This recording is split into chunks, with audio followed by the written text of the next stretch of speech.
nous sommes de retour sur le plateau Téléfinance pour cette édition du 22 juin 2023 et désormais il est l'heure de retrouver sur notre plateau Thomas Andrieux. Bonjour Thomas. Bonjour. Bonjour, merci Thomas d'être avec nous ce matin. Vous êtes écrivain spécialiste de l'économie et de la finance. Thomas, le CAC 40 ce matin a ouvert nettement en baisse, moins 0,91% à 7199 points. Les 7200 sont lâchés pour le moment. Thomas, à quel moment il va falloir peut-être revenir sur le CAC 40 selon vous ? Alors, la semaine dernière, on disait on pourrait éventuellement aller chercher les 7400, voire 7450. On est finalement allé tout juste chercher les 7400, mais c'était un mouvement technique, on va dire. Donc techniquement, les seuils par rapport à la semaine dernière n'ont pas changé, on les réénoncera tout à l'heure, mais statistiquement, la situation est tout à fait différente et elle donne un signal beaucoup plus négatif qu'on n'a pas observé depuis la grande dernière correction du début d'année finalement, de 2022, donc ça fait un moment. Donc là on est vraiment sur un contexte qui se détériore. On va revenir peut-être sur les niveaux techniques d'abord, c'est que on avait cette résistance, on évolue globalement entre ce canal entre 7100 et 7400. 7400 ça correspond au sommet qu'on a eu en mars de cette année. Donc c'était le sommet dans la phase de construction haussière. Donc on a buté sur les 7400. En niveau intermédiaire, on est passé dessous hier, donc c'était un signal négatif. On avait les 7277 qui correspond au 61,8% du retracement. En dessous, on a les 7185 ou 7190 selon comment on mesure. Et ça, c'est cette zone qu'on a travaillé souvent sur plusieurs séances. Et aujourd'hui, on pourrait se diriger vers cette zone. On est à 7210 ce matin à l'ouverture. Donc ça serait la zone à travailler autour des 7190, 7200, ça serait, je pense, la zone clé de la séance. Si on casse en dessous, ça serait beaucoup plus négatif parce que la dernière fois qu'on y est allé, on y est allé rapidement. Là, si on y va, on ira peut-être beaucoup plus durablement. Donc c'est autour des 7100. Et ensuite, on raisonne plutôt en centaines, effectivement. Donc 6000, 7000, 6900. 6900, 6800. Et la moyenne mobile majeure à 200 jours est exactement à 6850 aujourd'hui. On peut peut-être arrondir à 6900. Donc globalement, techniquement, la situation reste la même. Là où ça se dégrade, c'est statistiquement.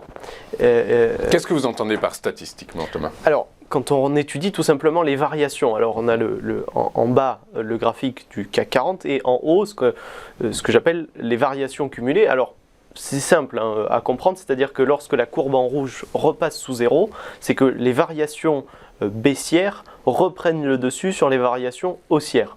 C'est assez simple à comprendre, mais à chaque fois que la force baissière repasse au-dessus de la force acheteuse, on a un signal qui est plutôt assez négatif. On peut avoir des corrections parfois sur quelques semaines de 3% par exemple, mais parfois ça peut être beaucoup plus durable et ça peut faire des corrections de 10%, etc. Donc c'est un signal plutôt négatif, pour ne pas dire assez négatif, auquel on n'a pas assisté.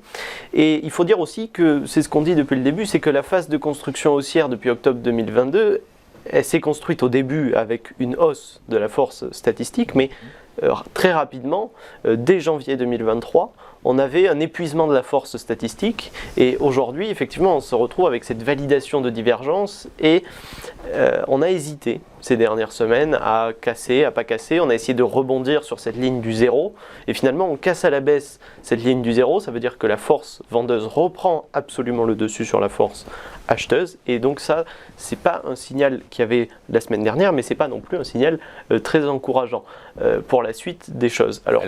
Alors effectivement, le discours également des grands argentiers mondiaux n'est pas encourageant. Du coup, par la force des choses, c'est probablement ce qui... Il y a cet aspect. Après, il n'y a rien de nouveau en soi dans le discours, en tout cas des banques centrales, etc. Les marchés commencent à l'intégrer. Mais voilà, c'est qu'une question, j'ai envie de dire, de psychologie presque. Mais effectivement, bon, il y a les fondamentaux, ça dépendra des résultats des entreprises, très certainement aussi.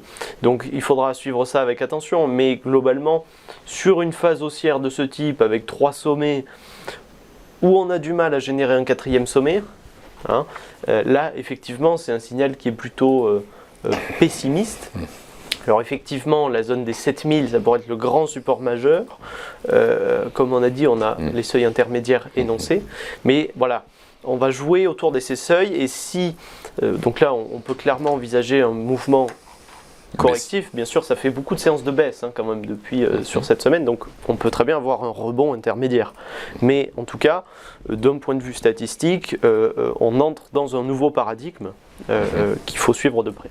Ok, nouveau paradigme qui statistiquement s'explique donc par cette courbe et qui démontre que la pression vendeuse est actuellement plus C'est ça, et c'est un phénomène auquel on n'a pas assisté ces derniers mois, et c'est un phénomène qui avait empêché, si on peut dire, une baisse plus importante du CAC 40 ces derniers mois. Donc ça veut dire qu'en gros aujourd'hui, puisque c'est un peu le sujet aujourd'hui, on est plutôt baissier, vous êtes plutôt baissier quoi qu'il arrive. Oui, tout à fait, surtout que quand on voit, voilà, aujourd'hui on est sur une baisse de 1% déjà à l'ouverture, donc quand on a ce type de variations, elles sont bien sûr pas extrêmes, mais elles sont de nature à favoriser une pression vendeuse toujours plus forte statistiquement que la pression acheteuse, tout à fait. Mais la tendance de fond reste quand même haussière. Si on regarde vraiment la tendance de long terme, effectivement, donc cette grande moyenne mobile qui est à 6850 comme je disais, on peut dire qu'on reste haussier. Ceci étant, avec des difficultés à faire de nouveaux sommets, on se dirige clairement vers une tendance neutre et encore une fois la zone des 7000 ça va être la zone majeure à préserver.